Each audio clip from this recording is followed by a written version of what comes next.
1 अक्टूबर 2025 को जवाहर नगर मोहल्ले में थाना इलाका मथुरा गेट में एक व्यापारी जो अपनी दुकान से हीरादास चौराहे से दुकान बंद करके देर रात वापस लौट रहे थे, उनके साथ एक लूट की वारदात का प्रयास हुआ था, जिसमें कुछ अज्ञात बदमाशों ने मोटरसाइकिल से उनका पीछा करके और जब उनके लूट की वारदात विफल हो गई तो उन पर फायर करने का प्रयास किया।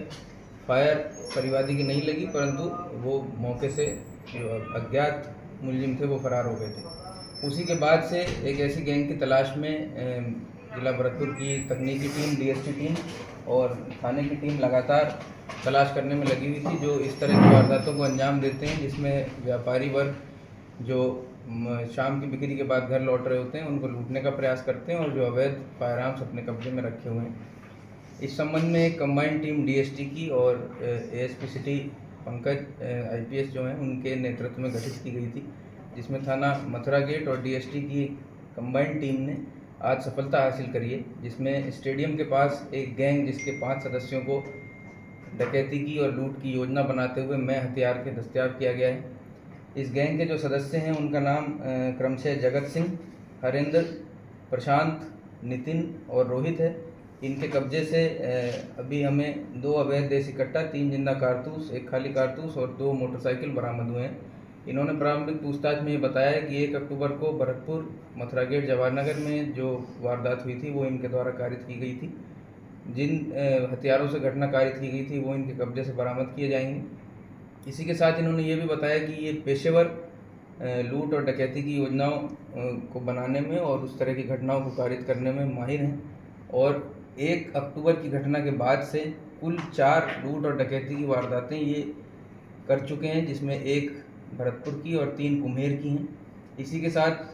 बहुत निकट भविष्य में 1-2 दिन में ही भरतपुर के एक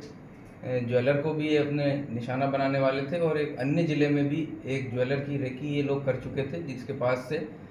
सोने की, आभूषणों की और नकदी की लूट करने की इनकी योजना थी। 5 ही बदमाश बहुत पेशेवर हैं और हथियार रखने के आदी हैं, हथियार की नोक पे व्यापारियों से लूट करने के आदी हैं। ये लोग जिनके पास से अवैध हथियार लाए हैं उनको नामजद कर लिया गया है, जल्दी वे भी पुलिस की गिरफ्त में होंगे और जो लूटा हुआ माल है वो बरामद किया जा रहा है। जिन जिलों में इन्होंने बाकी लूट की वारदातें की हैं उनको इतला कर दी गई है और वहाँ भी इनको रिमांड पर लिया जाए। आरोपी कहाँ के पहुँचे? ये आरोपी जैसा मैंने आपको बताया क्रमशः जगत सिंह डीग से हैं, हरिंदर कुम्हेर से हैं, प्रशांत सदर डीग से है, नितिन हलेना से है और रोहित सेवर इलाके के रहने वाले हैं। सर, कुल कितने आपराधिक मामले दर्ज हैं इनके खिलाफ? आपराधिक रिकॉर्ड इनका खंगाला जा रहा है क्योंकि इतनी वारदातें इन्होंने की हैं। इनमें जो अभी मैंने 4 वारदातें आपको बताई वो सभी अनट्रेस चल रही हैं, उनमें इनका नाम नहीं आया था क्योंकि ये बहुत ही शातिर किस्म के हैं, रात के अंधेरे में वारदात करते हैं और सीसीटीवी का सारा रूट अवॉइड करते हैं। इसमें जो हमारी तकनीकी टीम है और जो अपनी ग्राउंड की टीम है उसने बहुत लंबी दूरी तक सीसीटीवी कैमरे खंगाले, तकरीबन 500 CDR का एनालिसिस, टावर डंप एनालिसिस किया गया और बामुश्किल इन लोगों को आइडेंटिफाई किया गया।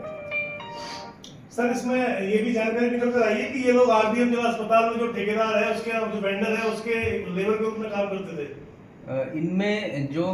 घटना भरतपुर की हुई है उसमें जो इनसाइडर कनेक्शन है, यानी कि उस व्यापारी को क्यों चिन्हित किया गया और जिन व्यापारियों पे लूट की घटना हुई है उन सभी का क्या कनेक्शन इनसे रहा है, उस पर हम काम कर रहे हैं। और प्रथम दृष्टया ये चीज़ सामने आई है कि